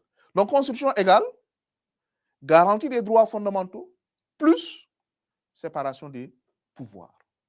Et ce qui nous amène un peu au débat qu'on avait tout à l'heure sur est-ce que la Constitution dépasse le spectre des pouvoirs publics. Le spectre des pouvoirs publics, c'est séparation des pouvoirs. Les différents pouvoirs. Vous savez, tout ça, c'est régi par la Constitution. Aujourd'hui, je vous donne un exemple très simple. Pourquoi le président Bassirou Diomaye Faye ne peut pas faire un mandat de 6 ans, de 7 ans ou de 8 ans? Parce que c'est la Constitution qui définit le mandat du président de la République, qui dit là où s'arrête l'exercice du pouvoir présidentiel. Donc, ce qui veut dire que le 2 avril 2029, le président Bassirou Diomaye Faye ne sera en tout cas plus président de la République, sauf qu'il y ait une autre élection qui lui donne un autre mandat à partir de 2028 ou 29, 5 ans, 2024 à... C'est 2029. Voilà, c'est 2029, les 5 ans du mandat du président de la République. Donc, vous voyez, c'est parce que c'est la Constitution qui a une disposition qui parle de ce mandat-là, article 27. Le président de la République, est-ce qu'il peut se lever pour adopter une loi? On trouve la réponse où? Dans la Constitution. Non. Le président de la République ne peut pas adopter une loi. C'est une compétence, c'est une prérogative exclusivement dévolue à l'Assemblée nationale, qui est le pouvoir législatif, qui a le pouvoir d'adopter des lois. Est-ce que vous voyez? Donc, ça, ce sont des dispositions concrètes qu'on trouve dans la Constitution qui limitent l'exercice du pouvoir. Que peut faire le président? Qu'est-ce que peut faire le Premier ministre? Qu'est-ce que peut faire l'Assemblée nationale? Que peut faire le juge constitutionnel? Etc. etc. Vous avez la Constitution qui définit ces règles-là. Donc, ça, c'est l'aspect, la dimension séparation des pouvoirs. Vous avez une autre dimension qui est la protection des droits fondamentaux. Alors, ces droits appartiennent à qui? Ici, on vise le citoyen. Aujourd'hui, vous, comme moi, citoyen sénégalais, vous, comme moi, individu, même étant étranger sur le territoire sénégalais, a des droits qui sont protégés dans la Constitution. Et des droits que nous pouvons faire prévaloir devant l'autorité. Bon, je donne juste un exemple très simple. Cette liberté d'aller et de venir, la liberté de circulation, la liberté de mouvement, cette liberté-là, qu'on retrouve dans notre ordre constitutionnel. Vous avez vu récemment Mansour Faye, le frère de l'ancienne première dame du Sénégal, à qui on avait interdit de sortir du territoire national et qui a invoqué un droit, la liberté d'aller et de venir. Pour dire, moi, citoyen, j'ai cette liberté d'aller et de venir. Et cette liberté est opposable aux autorités politiques et opposable à la puissance publique qui ne doit pas m'empêcher d'aller et de venir, sauf peut-être s'il y a une décision juridictionnelle qui m'empêche de jouir de cette liberté. Et vous avez vu qu'il a fait un recours devant la Cour suprême, et la Cour suprême est un peu revenue pour dire que c'est une liberté fondamentale qui est protégée et qui tout citoyen a. Donc, là, vous voyez, c'est un citoyen qui cherche à se prévaloir d'un droit par rapport à l'autorité, par rapport à la puissance publique. Ça aussi, on retrouve ça dans la Constitution. Donc, une Constitution comporte deux choses. Des dispositions qui visent à protéger les droits fondamentaux Maintenant, la liste des droits fondamentaux, ça peut varier en fonction d'une constitution à une autre. Je l'ai dit tout à l'heure, si vous allez en Amérique latine, par exemple, les droits dépassent l'individu et visent les animaux. Bon, ça, c'est l'ordre constitutionnel de certains pays en Amérique latine, comme en Équateur. Si vous allez dans d'autres pays comme en Nouvelle-Zélande, les droits dépassent l'individu, les animaux et visent même la nature, les fleuves, les arbres, etc. Qui, selon eux, doivent avoir des droits qui doivent être protégés contre le pouvoir public. Donc, la liste des droits peut varier d'un État à un autre. Si vous allez dans certains États occidentaux, par exemple, on ne retrouve pas dans les ordres constitutionnels, principalement, les droits économiques et sociaux. Parce que peut-être c'est dans leur philosophie, leur histoire concerne les droits économiques et sociaux. Je parlais par là des droits de la deuxième génération, le droit à la santé, le droit à l'éducation, le droit à l'eau potable, le droit à l'alimentation, le droit au travail, etc. Vous avez des constitutions dans les pays occidentaux qui se focalisent sur les droits civils et politiques. Les droits civils et politiques, ce sont les droits de la première génération, liberté d'aller et de venir, droit à la vie, droit à la nationalité, liberté de religion, de conscience, etc. Voilà. Vous allez dans d'autres pays, vous prenez par exemple la constitution sud-africaine, qui est une constitution très riche en termes de Bill of Rights, c'est-à-dire de droits qui sont protégés. Vous trouvez toutes les catégories de droits. Une liste très importante de droits fondamentaux, plus importante que la constitution du Sénégal, où on a un peu une liste qui est moins longue de droits qu'on retrouve dans notre ordre constitutionnel. Donc ça peut varier d'un pays à un autre. Mais dans toute constitution, quand même, on a des droits qui sont garantis. Donc, il y a des dispositions qui visent la protection des droits fondamentaux. Là, on est dans les rapports verticaux, État-individu. Et vous avez des dispositions qui limitent l'exercice du pouvoir. Donc, vous voyez un peu, la Constitution vise à limiter l'exercice du pouvoir pour ne pas donner à celui qui est le détenteur du pouvoir, voilà, des pouvoirs illimités. C'est ça le droit constitutionnel. Donc, c'est pourquoi on a référence ici à l'article 16 de la Déclaration des droits de l'homme et du citoyen. Vous voyez un peu le contexte. 1789, on se bat contre le roi.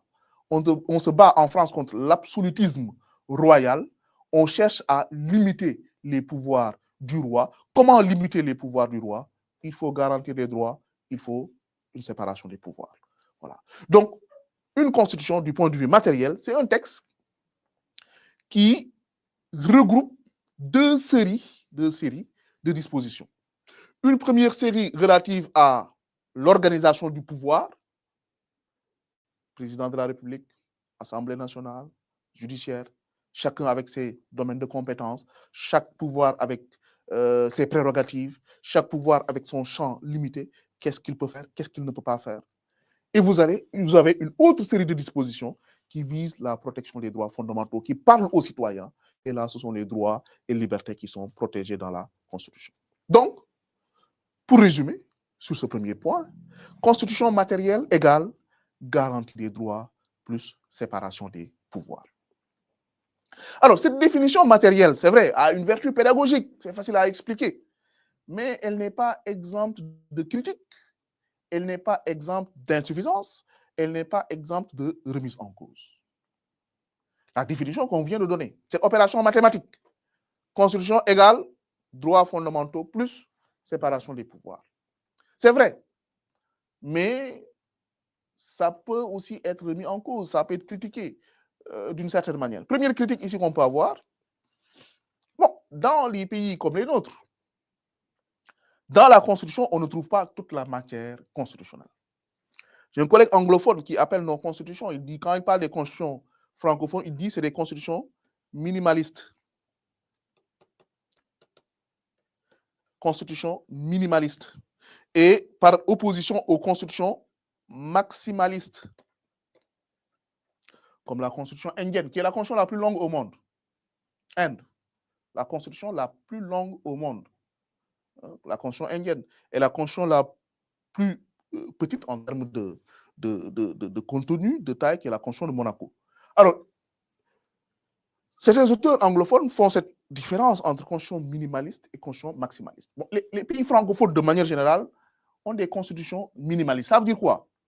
Ce sont des constitutions qui ne vont pas dans les détails, mais qui se limitent aux grands principes, qui se limite aux droits et qui laisse aux législateurs le pouvoir d'aller dans des détails à travers ce qu'on appelle les lois organiques et même peut-être les lois ordinaires.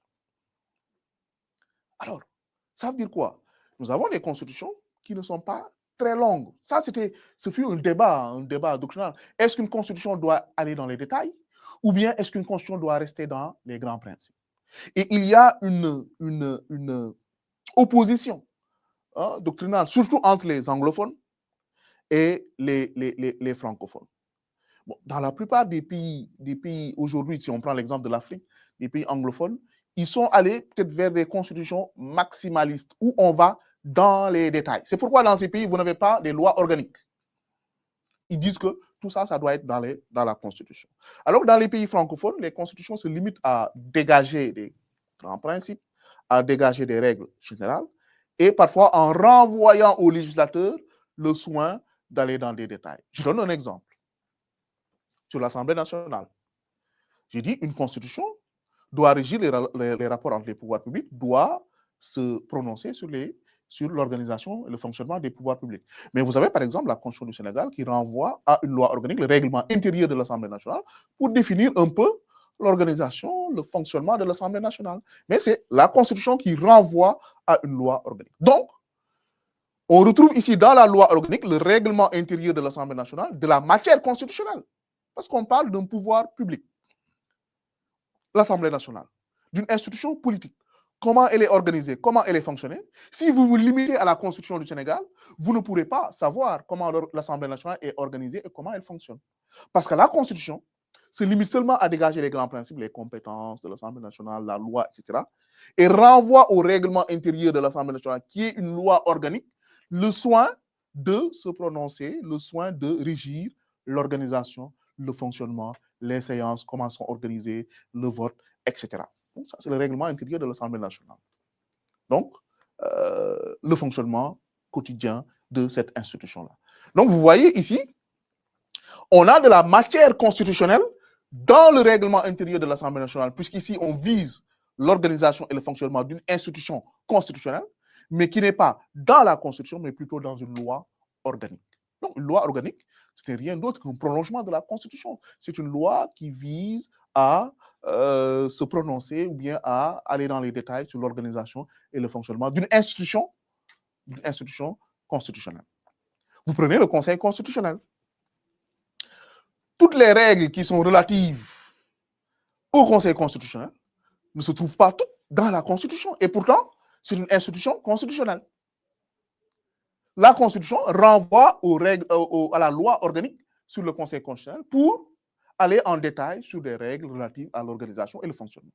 Donc, c'est pour dire ici que ce n'est pas seulement dans la Constitution où on retrouve toute la matière constitutionnelle. Si on part de la définition matérielle, selon laquelle la matière constitutionnelle est composée de deux choses. Séparation des pouvoirs, donc organisation du pouvoir, protection des droits fondamentaux. Donc, dans l'organisation du pouvoir, on voit qu'il y a d'autres textes qui interviennent dans l'organisation du pouvoir par renvoi à la Constitution, qui est la loi organique.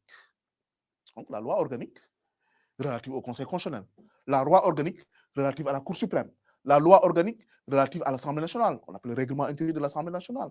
Ce sont des prolongements de la Constitution qui est supposé être le texte qui gouverne un peu l'organisation de ces pouvoirs-là. Donc, mais si vous allez dans d'autres pays, comme les pays, certains pays anglophones, c'est dans la Constitution même que vous allez trouver tous les détails sur l'organisation et le fonctionnement d'une institution constitutionnelle. Donc, vous avez plusieurs articles dédiés au Parlement. Vous prenez, exemple, la Constitution sud-africaine. Vous prenez la Constitution du Zimbabwe. Vous prenez la Constitution du Kenya de 2010. Vous trouvez dans cette Constitution des détails relatifs à l'organisation, fonctionnement des différentes chambres du Parlement. Vous trouvez des détails relatifs à l'organisation, le fonctionnement de la Cour constitutionnelle ou de la juridiction constitutionnelle. Vous trouvez des détails relatifs à l'organisation, le fonctionnement de la Cour suprême. Donc là, vous voyez, ce sont des constitutions que des collègues anglophones appellent des constitutions maximalistes qui visent un peu à aller dans les détails. Maintenant, dans les pays francophones, globalement, le choix a été fait d'avoir des constitutions minimalistes qui restent parfois sur les grands principes, qui restent parfois sur les compétences de manière générale et qui laissent le soin aux législateurs organiques d'aller en détail sur certains aspects. Donc ici, c'est pour dire qu'on ne trouve pas toute la matière constitutionnelle que dans la Constitution. Donc, autrement dit, pour étudier le droit constitutionnel, si on se limite seulement à la Constitution, on ne pourra pas comprendre le droit constitutionnel. Donc, c'est pour dire que le droit constitutionnel dépasse le seul texte constitutionnel et intègre les lois organiques qui aussi visent de la matière constitutionnelle, intègre le règlement intérieur de l'Assemblée nationale qui vise aussi de la matière constitutionnelle, intègre d'autres textes comme le code électoral, parce que le code électoral aussi va dans les détails sur l'organisation des élections, que ce soit présidentielle, les élections législatives, etc., où la Constitution dégage les grands principes et laisse le code électoral aller en détail sur un certain nombre d'aspects. Donc, pour comprendre aujourd'hui le droit constitutionnel, on ne peut pas se limiter seulement à la Constitution. C'est la raison pour laquelle je vous disais qu'il faut avoir la Constitution, mais également il faut avoir la loi organique sur le Conseil constitutionnel, il faut avoir le règlement intérieur de l'Assemblée nationale, parce que tous ces textes-là concourent à une compréhension globale de l'organisation des pouvoirs politiques et juridiques au sein de notre État, qui est un objet du droit constitutionnel. Donc ça, c'est la première critique qu'on peut faire, que ce n'est pas seulement dans la Constitution stricto sensu, compris comme étant le texte qu'on appelle Constitution, qu'on trouve toute la matière constitutionnelle. Deuxième critique ici qu'on peut faire, qu'on peut soulever par rapport à cette définition matérielle, ce n'est pas que dans la Constitution qu'on trouve la matière constitutionnelle, c'est l'autre pendant. Ce n'est pas que dans la Constitution qu'on trouve la matière constitutionnelle. Alors aujourd'hui, il est vrai, il est évident qu'il y a des textes qui ne sont même pas dans l'ordonnancement juridique interne au niveau de l'État, au niveau des textes au niveau international, mais qui s'intéressent à cette matière-là qu'on a définie comme étant la matière constitutionnelle, les droits fondamentaux et l'organisation du droit. Un exemple. Est-ce que c'est seulement dans la Constitution qu'on trouve des dispositions relatives à la protection des droits fondamentaux des citoyens? La réponse est négative. Le droit international, aujourd'hui, c'est une panoplie de textes, panoplie d'instruments qui visent la protection des droits fondamentaux, des droits de l'homme. En Afrique, vous avez la Charte africaine des droits de l'homme et des peuples de 1981. La Charte africaine des droits de l'homme et des peuples. C'est quoi la Charte africaine des droits de l'homme et des peuples? C'est un texte où on retrouve un ensemble de droits et de libertés individuelles et collectives appartenant à tout homme et qui, une fois ratifiés par les États, s'appliquent dans leur ordre juridique interne. D'ailleurs, dans la Constitution du Sénégal, le préambule, vous retrouvez dans le préambule les textes internationaux qui sont cités, et parmi ces textes internationaux qui sont cités, il y a la Charte africaine des droits de l'homme et des peuples, avec la Charte sur les droits de l'enfant de 1900, la Convention sur les droits de l'enfant de 1989, la Convention sur l'élimination de discrimination à l'égard des femmes, la Déclaration universelle des droits de l'homme de 1948, ainsi que la Déclaration des droits de l'homme et du citoyen de 1789 que j'ai cité tantôt.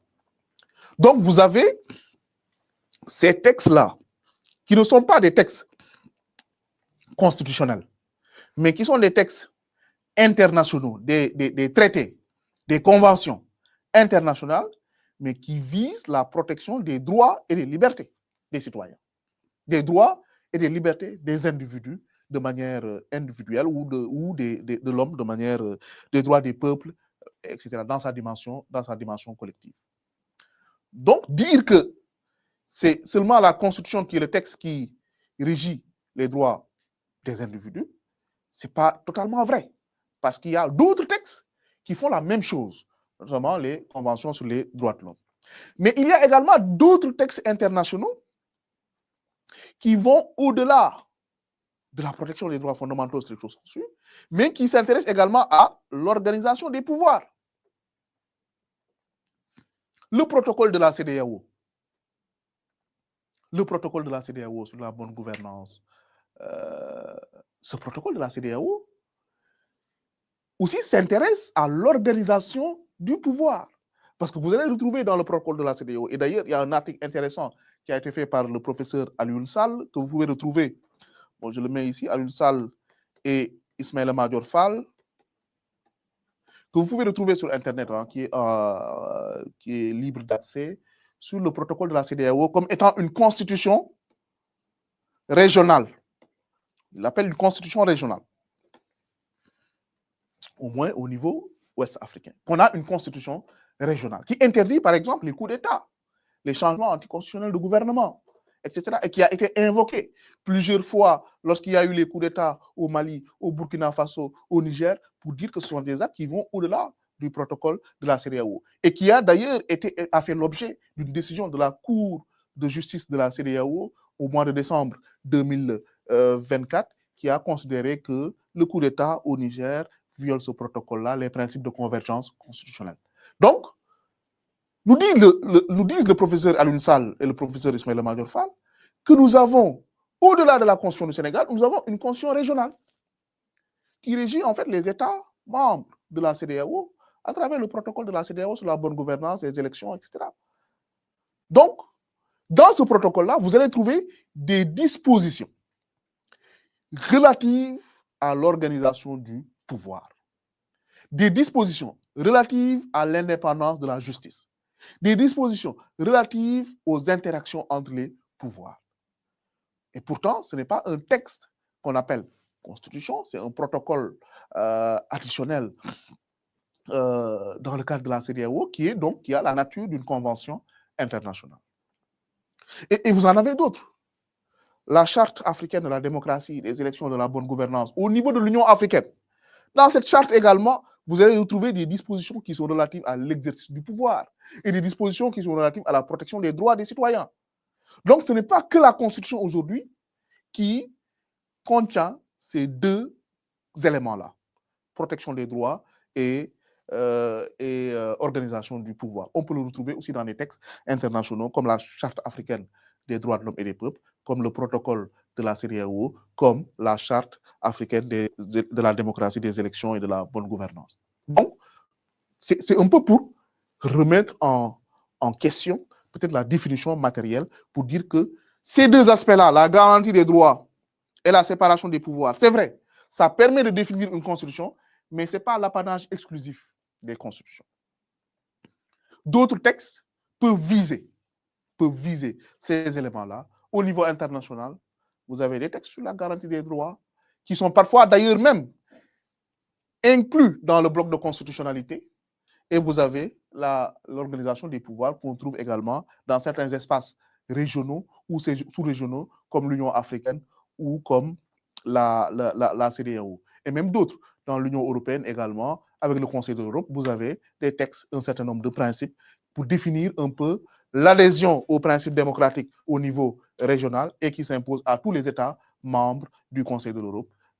Vous allez aussi sur le continent américain, avec aujourd'hui ce droit communautaire, on voit également se développer des textes qui vont dans le sens des règles relatives à l'organisation du pouvoir et à la garantie des droits qui s'appliquent un peu dans les États. Donc aujourd'hui, cette matière-là n'est pas l'apanage du droit constitutionnel. Alors, avant de venir à la définition formelle, peut-être je vais voir un peu s'il y a des questions jusque-là sur ce qui a été dit.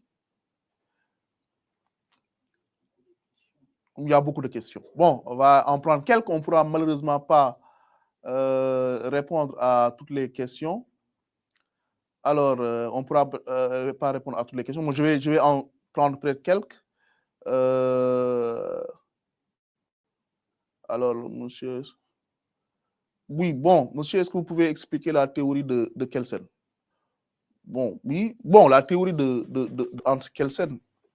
Bon, ça, je pense que je l'avais abordé tout à l'heure. Maintenant, on y reviendra hein, quand on va parler de la définition normativiste. Hein. On pourra revenir sur ça. il y avait une question sur la différence entre maximaliste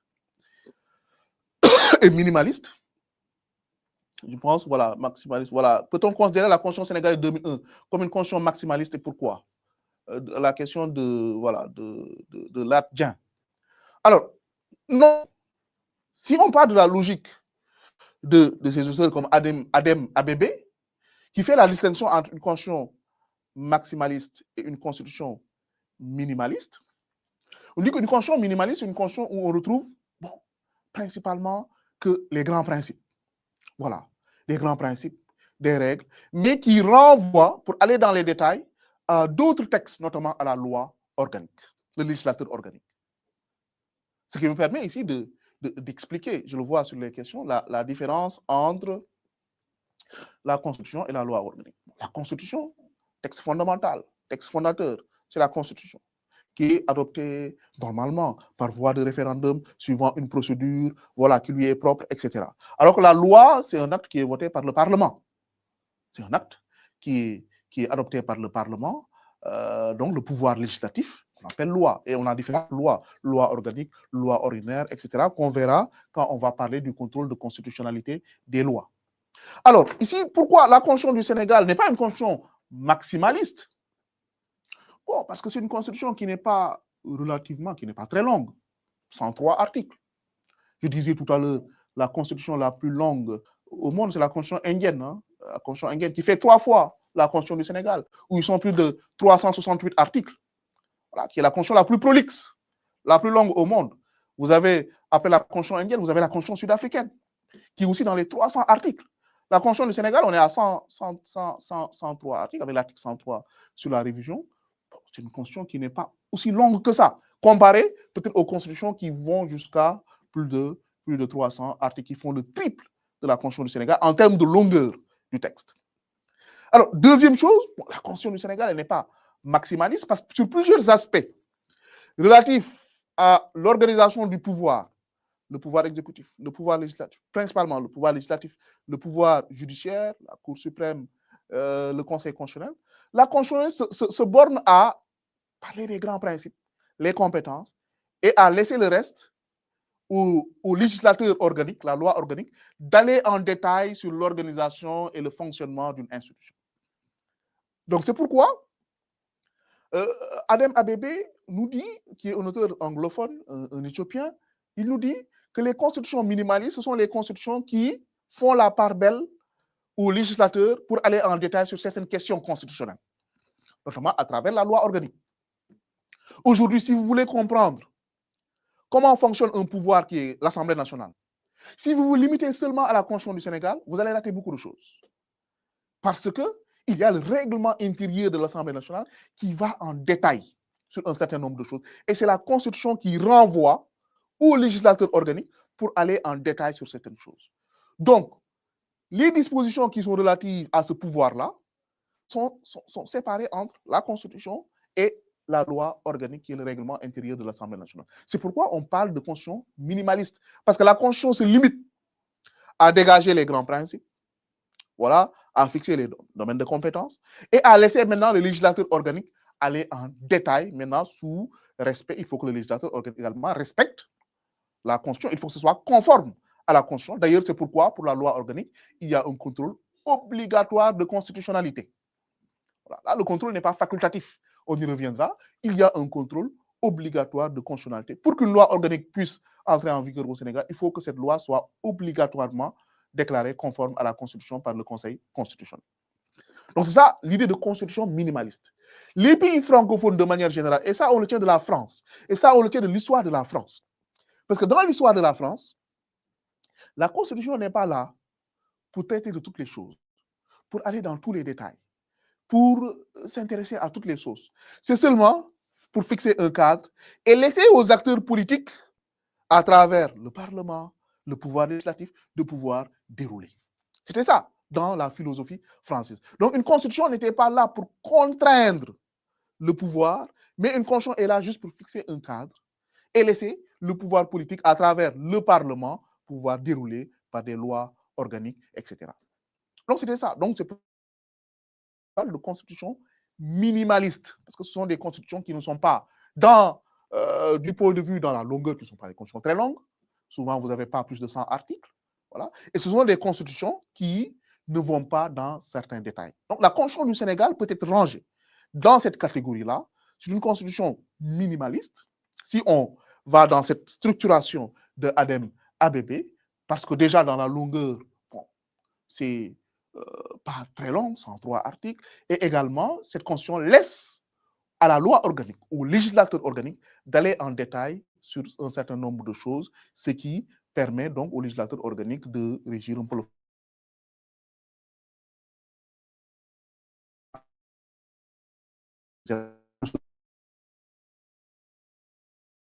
à la Constitution. Donc voilà un peu la différence minimaliste des constitutionnalistes.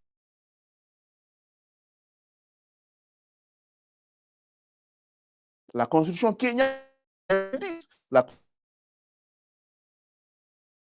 dans les détails sur l'organisation du pouvoir, etc.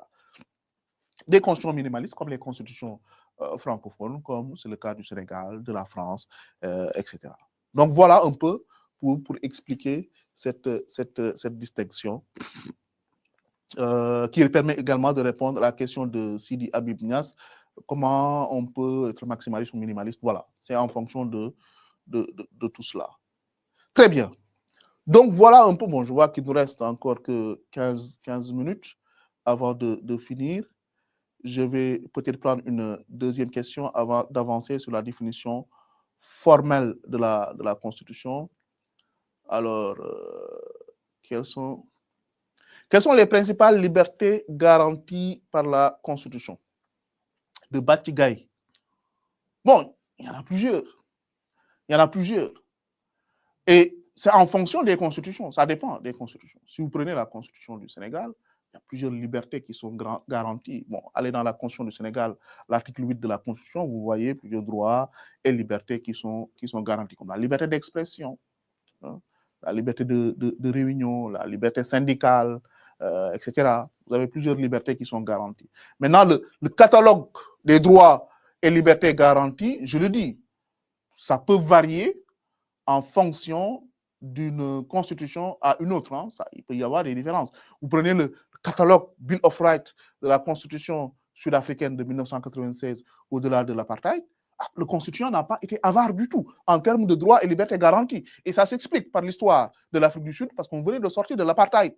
Et il fallait consacrer dans le marbre un certain nombre de droits et libertés qui se trouvent dans le texte le plus important, au sommet de la hiérarchie des normes et des textes pour lesquels le législateur ne peut pas les remettre en cause ou ne peut pas y revenir.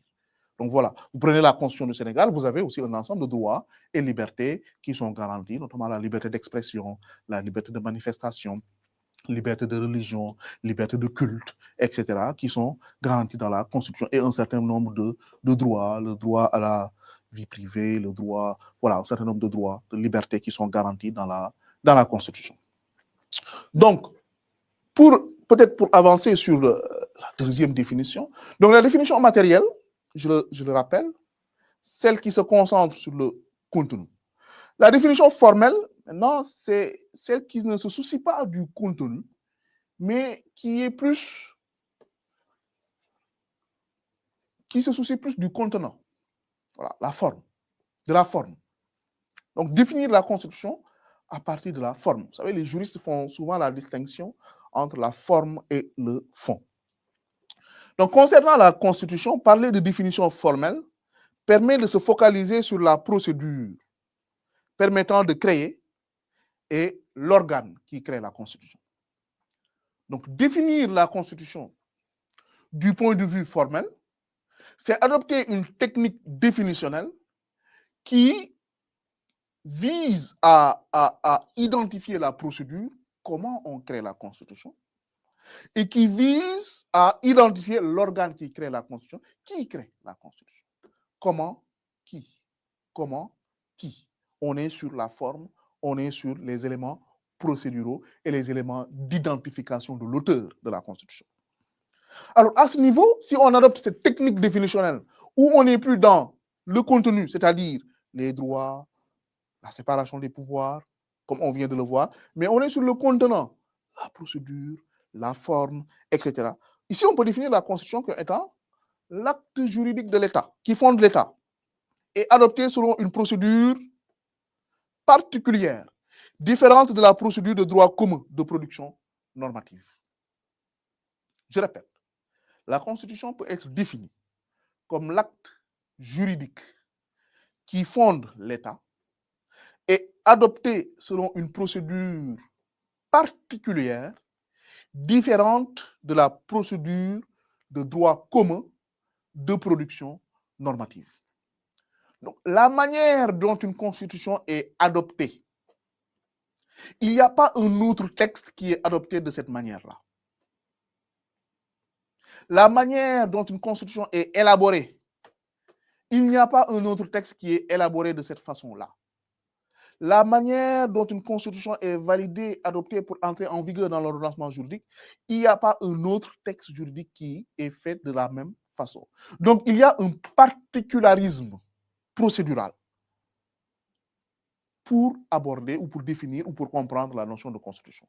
Une constitution ne se fait pas comme on fait une loi. Vous savez qu'il y a une procédure pour la création de la loi. Une constitution ne se fait pas comme on ferait un décret. Il y a une procédure pour l'adoption d'un décret. Une constitution obéit à une procédure spécifique, à un canevas spécifique pour être produite. Donc, on parle ici de production normative. Donc, il y a ce particularisme procédural-là qui permet un peu de définir la Constitution. Et il peut y avoir différentes procédures qui permettent d'adopter une Constitution. D'ailleurs, on le dit souvent, la Constitution, c'est l'acte du peuple. C'est un texte. Souvent, et c'est ça le principe, qui vient du peuple et qui est adopté par le peuple, normalement, par voie de référendum. La Constitution du Sénégal du 22 janvier 2001 a été adoptée par voie de référendum après l'arrivée au pouvoir du président Abdoulaye Wade. Et vous avez vu, même en 2016, après l'arrivée au pouvoir du président Macky Sall, lorsqu'il a voulu modifier la Constitution, on a eu une réforme substantielle, une modification de la Constitution. En 2016, ça a été fait par voie de référendum. Donc la Constitution, c'est l'un des rares textes qui, pour son adoption, parfois, fait appel au peuple par voie de référendum, le peuple qui va aller voter pour approuver ou non un projet de constitution qui a été proposé par une assemblée constituante. Donc, vous voyez, aujourd'hui, le président Bassirou Diomaye Faye, lors de le point de presse qu'il a fait le jour de la fête de l'indépendance, on lui a posé la question, avec les réformes constitutionnelles en vue, est-ce qu'on va aller vers un référendum ou on va l'adopter par la voie parlementaire, donc la constitution adoptée par voie de congrès, la voie parlementaire avec la majorité de 3/5. Bon, il a dit qu'il ne savait pas encore, une décision n'a pas été prise, mais ici, c'est pour vous dire, voilà, c'est une procédure particulière. On n'adopte pas une constitution comme on adopterait une loi. Une loi, on va devant le Parlement, c'est la majorité. Mais pour qu'il y ait une constitution, il y a deux voies. Si vous voyez l'article 103 sur la révision constitutionnelle, et si vous voyez également l'article 55 de la Constitution, vous avez différentes voies. On peut aller au référendum pour adopter la Constitution, c'est-à-dire on pose la question au peuple, ou le peuple intervient dans le processus d'adoption, ou bien si c'est même par la voie parlementaire, ce n'est pas une majorité simple, on voit c'est la majorité des 3/5 pour pouvoir adopter une révision constitutionnelle. Donc là, on parle de la révision constitutionnelle. Mais lorsqu'on crée une constitution, souvent, c'est adopté par voie de référendum, ce qui est un peu le principe qu'on voit dans l'adoption de la constitution. Comme on l'a vu récemment au Mali, même s'il y a un taux de participation assez faible, constitution de 2023 qui a été adoptée par voie de référendum, en République centrafricaine, même s'il y a un taux de participation assez faible, une nouvelle constitution qui a été adoptée par voie de référendum. Donc la procédure d'adoption, souvent, fait intervenir le peuple. Dans d'autres pays, et ce qu'on voit aussi dans la plupart des pays anglophones qui l'ont consacré, quand on crée une nouvelle constitution, le peuple intervient en amont et en aval. En amont, pour définir le contenu de la future constitution, c'est-à-dire ce qu'on appelle la participation du public, public participation, le peuple participe à travers des plateformes qui sont mises en place, à travers des discussions qui sont organisées, à travers des forats qui sont organisés dans un cadre défini en amont, où le peuple participe et se prononce sur un certain nombre de questions. Par exemple, sur le mandat. Est-ce qu'il faut 5 ans? Est-ce qu'il faut 7 ans? Est-ce qu'il faut renouveler une fois, etc. Où on voit le peuple, à travers ses différentes composantes, se prononcer sur ces questions-là. Et une fois le texte stabilisé, à la fin, on fait revenir le peuple qui va adopter ce texte par voie de référendum. Donc, vous voyez, voilà, c'est une procédure assez particulière. Ce n'est pas comme si on adoptait une loi où peut-être le peuple n'est pas impliqué dans l'adoption, mais ce sont plutôt les représentants du peuple. Donc, il y a toute une procédure particulière qui fait intervenir aussi des acteurs particuliers, le pouvoir constituant originaire, qui est le pouvoir de créer une nouvelle constitution que nous allons voir au fur et à mesure de l'évolution de ce cours-là. Alors, bon, pour les quelques minutes qui nous restent, alors sur les distinctions, définitions écrites et constitution écrite et constitution coutumière, alors une constitution, elle n'est pas forcément écrite, hein, même si c'est ce qu'on voit le plus. Voilà, ce qu'on voit le plus, ce sont des constitutions écrites. Mais il y a des pays qui n'ont pas de constitution écrite. Il y a des pays qui n'ont pas de constitution écrite. Hein. En Angleterre, il n'y a pas de constitution écrite. En Israël, il n'y a pas de constitution écrite. Là, on parle de constitution coutumière. Constitution coutumière. Alors, une constitution écrite, comme son nom l'indique, c'est une constitution dont les dispositions sont clairement établies sur un support approprié, publié et mise à la disposition de tous. Ça, c'est la constitution écrite. Voilà. Des dispositions sont clairement établies sur un support approprié et sont publiées, mises à la disposition de tous. L'exemple typique, c'est la Constitution du Sénégal. Constitution écrite. On a un texte avec des dispositions écrites, voilà, article 1, article 2, article 3, etc., jusqu'à article 103. La Constitution française, la Constitution du Mali, la Constitution de la République sud-africaine, la Constitution du Gabon, etc., ce sont des constitutions écrites. Bon, c'est la majeure partie des constitutions au monde, la Constitution américaine, la majeure partie des constitutions au monde, ce sont des constitutions écrites. Mais il y a aussi ce qu'on appelle les constitutions coutumières. Une constitution coutumière, quant à elle, résulte d'une pratique constitutionnelle répétée dans le temps et s'imposant comme étant le droit en vigueur. Donc, vous avez 3 mots ici qui sont importants. Pratique, répétition et ce qui s'impose comme étant le droit en vigueur, leur caractère obligatoire. Donc, elle provient de la coutume, c'est-à-dire une pratique, et non d'un texte écrit. Ainsi, dans les États qui se dotent d'une constitution coutumière, l'adoption des règles constitutionnelles ne suit pas une procédure particulière, mais résulte de la spontanéité de la pratique du consensus d'une convention. Voilà, là, ce sont les constitutions non écrites qu'on retrouve dans certains pays, comme le système britannique, où on n'a pas de constitution écrite, mais plutôt une constitution coutumière qui résulte de la pratique. C'est-à-dire, il y a dans le temps et dans l'espace un certain nombre de pratiques constitutionnelles relatives à l'organisation du pouvoir, relatives aux relations entre les différents pouvoirs. Dans le système britannique, c'est comme ça. Ce n'est pas un texte écrit, mais l'organisation du pouvoir, les relations entre les pouvoirs politiques sont régies par un certain nombre de pratiques qui sont ancrées dans la conscience collective, dans le temps et dans l'espace, au point où cela devient un droit qui est applicable par tous les acteurs. C'est ça qu'on appelle la constitution coutumière qui relève de la spontanéité, de la pratique et non pas d'un texte écrit.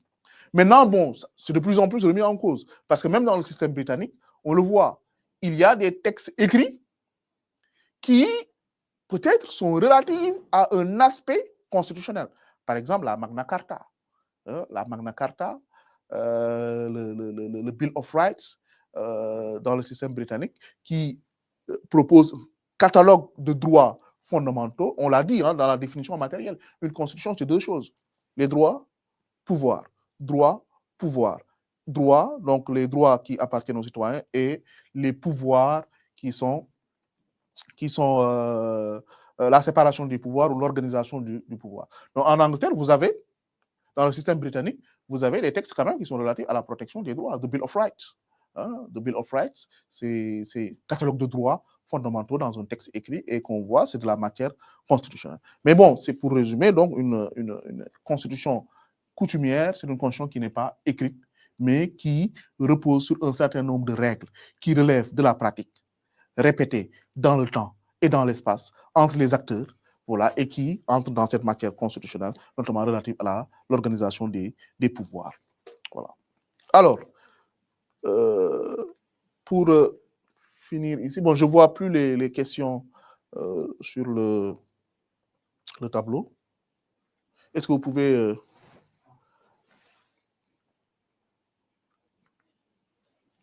Peut-être je vais essayer de prendre une ou deux questions avant d'arrêter la séance, puisqu'on est à 13 heures. Et on pourra continuer la prochaine fois sur les autres aspects définitionnels et aller au fur et à mesure sur la compréhension de la Constitution.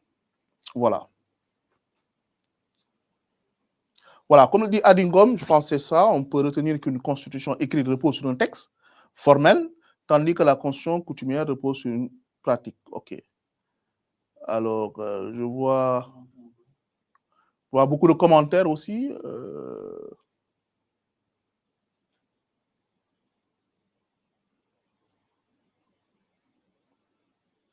Beaucoup de commentaires. Pouvez-vous remettre la diapositive? Différence entre constitution écrite et constitution coutumière. Bon, ça, je viens de l'expliquer. Alors, est-ce qu'il y a beaucoup de différences entre la, entre la constitution du Sénégal et celle de la France? Bon, il y en a, mais pas forcément beaucoup de différences. Parce que vous savez, les pays francophones, comme on le dit souvent, je pense que c'est dit un peu dans le cours, il y a souvent ce qu'on appelle le mimétisme. Voilà, les pays francophones se sont inspirés de la Constitution française de la Ve République, la Constitution gaulliste. Et la plupart des dispositions de la Constitution gaulliste, c'est ce qu'on retrouve un peu dans les pays francophones.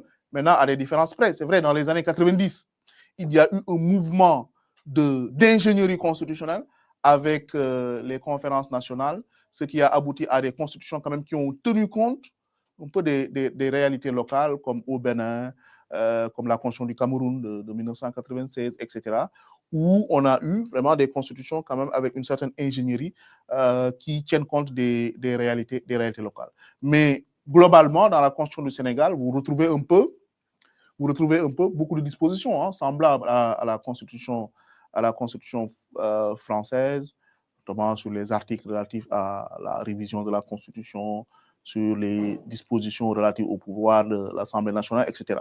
Mais il y a des différences, parce que déjà, vous avez dans notre Constitution, par exemple, la procédure de l'exception d'inconstitutionnalité, qui est une procédure qui permet au juge constitutionnel de contrôler une loi a posteriori, après son entrée en vigueur, ce qui n'existait pas en France, jusqu'en 2008, où on a intégré un peu la question prioritaire de constitutionnalité. Donc là, sur ce point, le Sénégal a été en avance par rapport à la France, parce que l'exception d'inconstitutionnalité, le contrôle de constitutionnalité des lois a posteriori, existe au Sénégal depuis 1992. Et ça a existé en France à partir de 2008. Donc, vous voyez, il y a, c'est vrai, beaucoup de choses qu'on a repris de la France, mais il y a un certain nombre d'aspects sur lesquels, bon, le Sénégal a eu quand même une ingénierie constitutionnelle comparée à la France et de beaucoup de pays d'Afrique africains. Si vous prenez l'exemple du Bénin, dans la Constitution béninoise, tout citoyen peut saisir le juge constitutionnel, ce qui n'existe pas en France.